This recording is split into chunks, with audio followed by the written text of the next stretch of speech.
तो आज हम गेट 2024 के एक प्रॉब्लम को डिस्कस करेंगे जो कि स्पेशल रिलेटिविटी से है और उसका फिगर मैंने ड्रॉ किया है और क्वेश्चन को मैं रीड करता हूँ। क्वेश्चन है कि binding energy and rest mass energy of a two nucleons bound state are denoted by b and mc square respectively, where c is the speed of light. The minimum energy of a photon required to dissociate the bound state is। तो given है कि एक bound state है, to nucleon bound state दिया हुआ है जिसका कि बाइंडिंग एनर्जी b है और उसका रेस्ट मास एनर्जी m है। उसको एक फोटोन आकर के हिट करता है और फोटोन का मिनिमम काइनेटिक एनर्जी निकालना है, फाइंड करना है, जिससे कि ये हिट करने के बाद, कॉलिजन होने के बाद ये टू न्यूक्लियॉन बाउंड स्टेट टूट जाए, डिसोसिएट हो जाए और डिसोसिएशन के बाद ये दो अलग अलग न्यूक्लियॉन्स में, फ्रैगमेंट्स में बट जाए। और तो इस फ्रैगमेंटेशन को होने के लिए, डिसोसिएशन को होने के लिए इसका मिनिमम एनर्जी कितना चाहिए, ये हमें फाइंड करना है।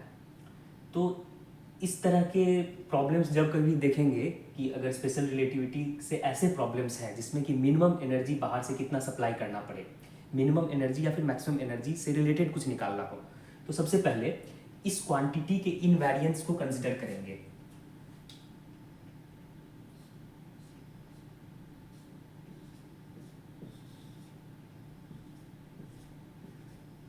ये है E square minus P square सी स्क्वायर। ये कहाँ से आता है? ये आ जाता है पी म्यू। ये अगर लॉरेंस फोर वेक्टर के डॉट प्रोडक्ट, स्केलर प्रोडक्ट अगर हमें करना आता है तो वो करके अगर चेक करेंगे तो वो E square minus P square सी स्क्वायर के बराबर होगा। और एनर्जी, ये ई एनर्जी है, पी मोमेंटम है, total momentum of the system, E energy total energy of the system.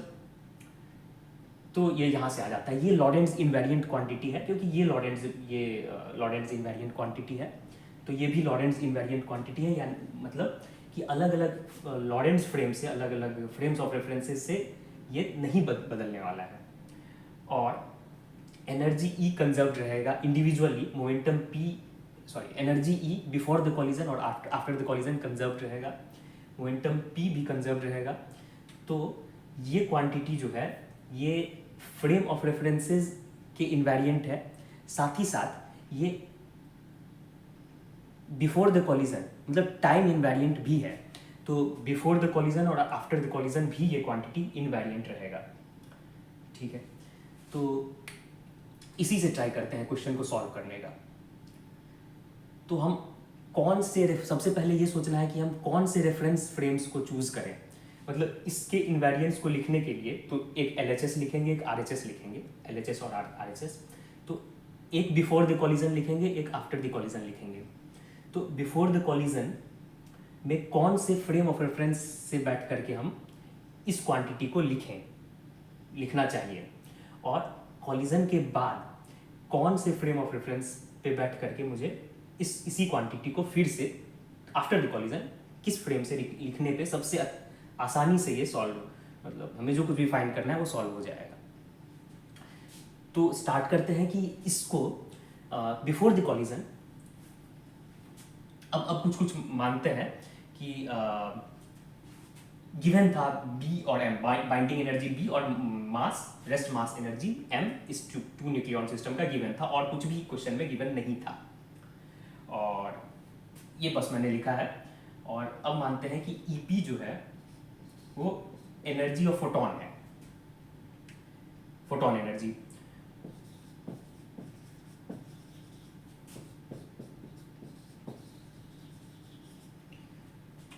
और अच्छा, वो बाद में लिखेंगे। अच्छा, पहले मैं स्टार्ट करता हूँ कि मैं इस क्वांटिटी को लिखूंगा इसके रेस्ट फ्रेम में। ये टू न्यूक्लियॉन बाउंड स्टेट का जो रेस्ट फ्रेम है उसमें मैं उस फ्रेम में बैठ करके इस क्वांटिटी को लिखूंगा। तो इसका E square minus P square सी स्क्वायर क्या हो जाएगा? तो पहले हमें टोटल एनर्जी लिखना पड़ेगा कॉलिजन से पहले, बिफोर द कॉलिजन। इस सिस्टम का इसके रेस्ट फ्रेम में बैठ करके देखेंगे तो, यानी 2 न्यूक्लियन बाउंड स्टेट के रेस्ट फ्रेम में बैठ करके देखेंगे तो इसका टोटल एनर्जी लिखना पड़ेगा। क्या होगा इसका टोटल एनर्जी? तो ये ईपी है फोटोन एनर्जी। ये फोटोन एनर्जी भी किस फ्रेम में है? तो ये है इसी फ्रेम में, इसके रेस्ट फ्रेम से ही देखे जाने पर में ये ईपी है, क्योंकि फोटोन का रेस्ट एनर्जी भी चेंज होगा, सॉरी फोटोन का टोटल एनर्जी भी चेंज होगा फ्रेम ऑफ रेफरेंसेस के को चेंज करने पर में। इसके इस पर में बैठ करके देखेंगे तो लिखते हैं इस क्वांटिटी को, क्या होगा?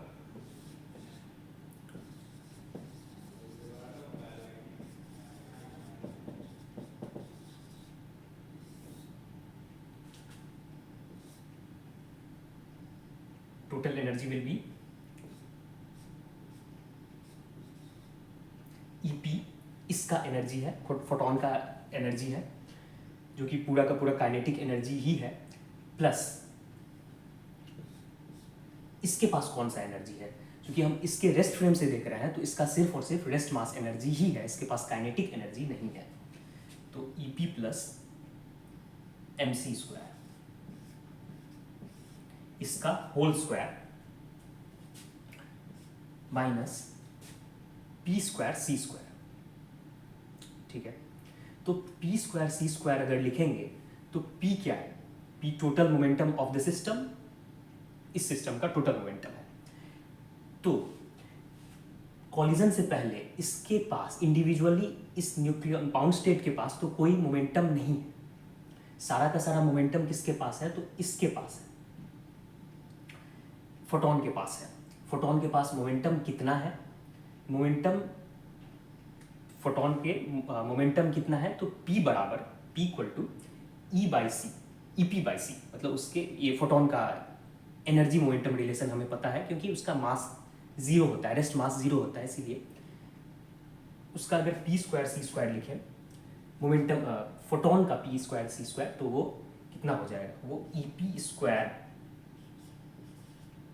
के बराबर ही होगा।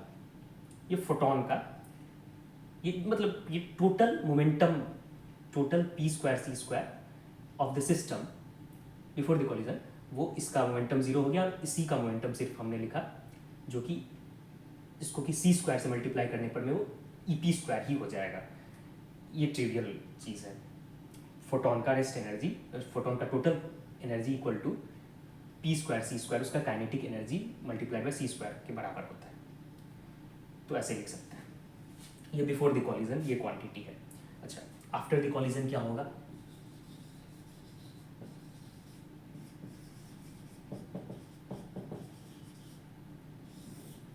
आफ्टर द कॉलिजन अब क्या करेंगे? हाँ, ये सारा का सारा reference frame, before the collision क्या था? तो रेफरेंस फ्रेम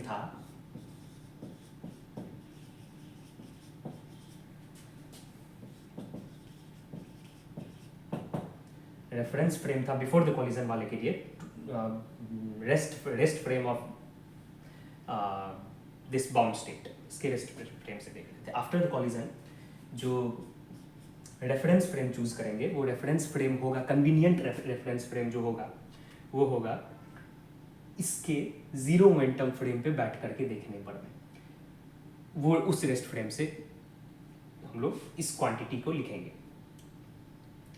तो 0 मोमेंटम फ्रेम वो फ्रेम है जिससे कि मैं फिर से इसको इस पूरे क्वेश्चन को मैंने पहले डिस्कस, इससे रिलेटेड एक क्वेश्चन था जिसको कि मैंने डिस्कस कर रखा था मेरे लास्ट वीडियो में। तो वो जो प्रॉब्लम था, प्रॉब्लम नंबर 387 इरोडोव का, उसमें सिमिलर क्वेश्चन एक था जिसमें कि यही E² - p²c² के इनवेरिएंस को यूज़ करना था। तो इसमें भी वही कर रहे हैं कि कॉलिजन के बाद 0 मोमेंटम फ्रेम में जा रहे हैं। तो 0 मोमेंटम फ्रेम, मैं फिर से कह रहा हूँ इस वीडियो में कि 0 मोमेंटम फ्रेम वो फ्रेम है जिसमें कि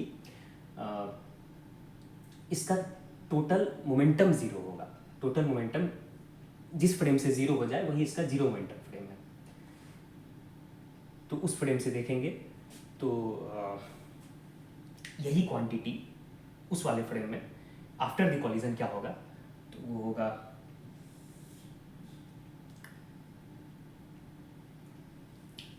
एनर्जी, हाँ टोटल एनर्जी इस सिस्टम का क्या होगा, तो वो होगा mc² plus minus b plus T1 plus T2 का होल स्क्वायर माइनस 0। अभी मैं एक्सप्लेन कर रहा हूँ, एक एक क्वांटिटी को एक्सप्लेन करना पड़ेगा मुझे। मैंने क्या लिखा है, तो यहाँ पर मैंने लिखा है mc²। सबसे पहले mc² क्या है, अच्छा नहीं, हाँ रेस्ट, अच्छा सबसे पहले मुझे इसका रेस्ट एनर्जी फाइंड करना है। बिफोर द कॉलिजन इस सिस्टम का था mc², आफ्टर द कॉलिजन क्या होगा, तो उसके लिए मैंने लिखा है mc² plus minus b। Plus minus क्यों लिखा है उस पर आएंगे। और उसके बाद मैंने लिखा है T1 plus T2। T1 T2 क्या है, T1 T2 है इसका T1 है इसका काइनेटिक एनर्जी, आफ्टर देखो इसका काइनेटिक एनर्जी इस सिस्टम के जीरो मोमेंटम फ्रेम से बैठ करके देखने पड़ने, और T2 है इसका काइनेटिक एनर्जी इस सिस्टम के जीरो मोमेंटम फ्रेम पर में बैठ करके देखने से। तो ये हो गया, तो ये इसका पूरा टोटल एनर्जी होगा, और कहीं से एनर्जी का नहीं आ रहा है। Rest mass energy plus kinetic energy इस सिस्टम का टोटल एनर्जी हो गया माइनस p² c²। तो जीरो मोमेंटम फ्रेम पर में तो p 0 हो जाएगा, टोटल मोमेंटम वेक्टर 0 होगा, तो ये 0 हो गया। अच्छा, ये मैंने प्लस माइनस क्यों लिखा, तो यहाँ पर में एक कन्फ्यूज़न हो सकता है, जो कि एग्जामिनर शायद चाह रहा था कि यहाँ पर में प्लस लिखा जाए या फिर माइनस लिखा जाए। तो बाइंडिंग एनर्जी क्या है, बाइंडिंग एनर्जी वो एनर्जी है जो कि सिस्टम पहले बाउंड स्टेट में था, फिर डिसोसिएटेड हो, तो बाउंड स्टेट से डिसोसिएटेड हो गया। तो डिसोसिएटेड होने के बाद क्या होगा कि उसका बाइंडिंग एनर्जी वो एनर्जी हुआ जो कि डिसोसिएटेड एनर्जी माइनस, मतलब rest mass energy after the dissociation minus rest mass energy when it was bound. तो ये है असल में बाइंडिंग एनर्जी। तो हमें पता है कि बाइंडिंग एनर्जी ऐसे में पॉजिटिव क्वांटिटी होता है, क्योंकि डिसोसिएट होने के बाद सिस्टम का रेस्ट मास एनर्जी बढ़ जाएगा, और डिसोसिएटेड होने से पहले उसका रेस्ट मास एनर्जी कम था कंपेरेटिवली। डिसोसिएटेड होने के बाद उसका रेस्ट मास एनर्जी बढ़ जाता है। तो ये है, तो इसलिए हमको यहाँ पे प्लस माइनस में से माइनस को मिटा देना होगा और प्लस लिखना पड़ेगा। तो ये क्वांटिटी जो है ये सही है, mc² प्लस b, ये जो है ये रेस्ट मास एनर्जी है, total rest mass energy of this system, ये क्वांटिटी है। तो यही हमें लिखना है। तो अब क्या करना है कि अब इक्वेट कर देना है, बिफोर द कॉलिजन और आफ्टर द कॉलिजन वाले को इक्वेट कर देंगे। अच्छा हाँ, अब T1 T2 का वैल्यू क्या चूज करें, तो उसके लिए मैं पहले इसको लिखता हूँ, दोनों को इक्वेट कर देते हैं, इसको और इसको।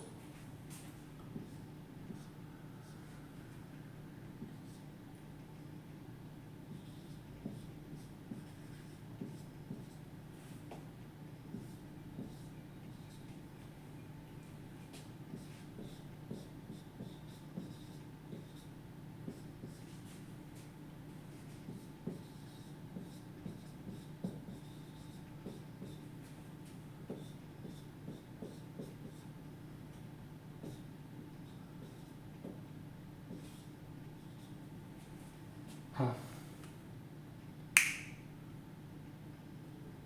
ठीक है, तो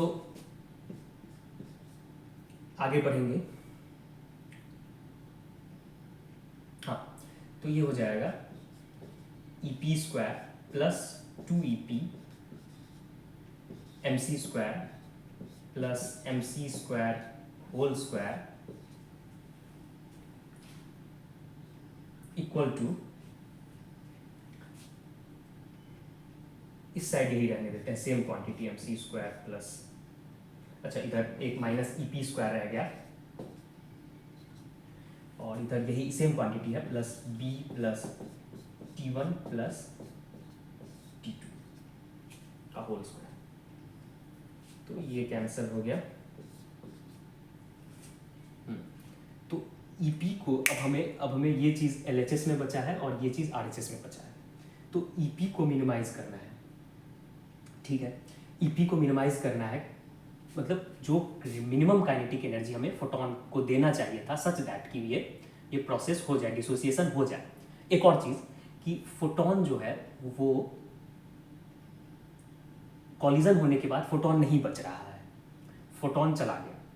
तो ये भी ये भी हमें ध्यान रखना है कि फोटोन, ये नहीं सोचना था कि फोटोन का कॉलिजन के बाद उसका क्या उसका क्या एनर्जी रहेगा, तो वो चला गया। तभी वो मिनिमम एनर्जी फोटोन का होने पर में भी इस प्रोसेस पूरा हो जाए, ये हमसे पूछा गया। इसमें हमें ये करना था कि फोटोन नहीं बच रहा है कॉलिजन के बाद। तो अब हमें ये ईपी को मिनिमाइज करना है, तो मतलब कि आरएचएस को मिनिमाइज करना है। तो आरएचएस में T1 प्लस T2 को मिनिमाइज करना है, क्योंकि ये तो फिक्स है mc² प्लस b।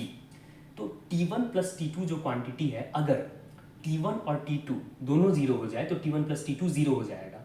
तो वही मिनिमम, ऑब्वियसली वही मिनिमम ये होगा। तो तब यहाँ ईपी मिनिमम होगा। तो T1 और T2 मिनिमम कब होगा? हाँ, T1 T2 मिनिमम होगा जब T1 और T2 जीरो क्या हो सकता है? हाँ, हो सकता है, क्योंकि जीरो मोमेंटम फ्रेम में एक ऐसा कॉन्फ़िगरेशन पॉसिबल है जिसमें कि जीरो मोमेंटम फ्रेम पर में बैठ करके देखने से ये हमें दोनों का दोनों इंडिविजुअली रेस्ट में नज़र आएगा। ये भी मैंने डिस्कस किया था लास्ट वीडियो में कि ये हमें दिखेगा कि ये दोनों को जीरो मोमेंटम फ्रेम से ये दोनों का दोनों रेस्ट में है, और किसी और फ्रेम से देखेंगे तो दोनों स्टक होकर के एक साथ मूव कर रहा है। तो ये चीज़ है। तो T1 और T2 दोनों को ज़ीरो कर देंगे तो ईपी मिनिमाइज हो जाएगा। तो यही उसी कॉन्फ़िगरेशन के लिए तो पूछा जा रहा है कि कितना मिनिमम एनर्जी देने से, काइनेटिक एनर्जी देने से ये पॉसिबल है। तो इसी कॉन्फ़िगरेशन में मिनिमम एनर्जी वाला कंडीशन यूटिलाइज होगा। तो अगर इसको सॉल्व करें कि जब T1 equal to T2 equal to 0,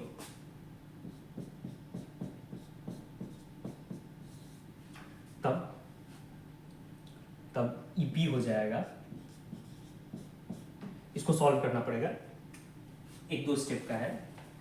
तो T1 और T2 को 0 सेट करने पर में, तो ये इसको सॉल्व करने पर में आ जाएगा EP equal to B multiplied by 1 plus B by 2mc²। तो ये ऑप्शन नंबर बी है।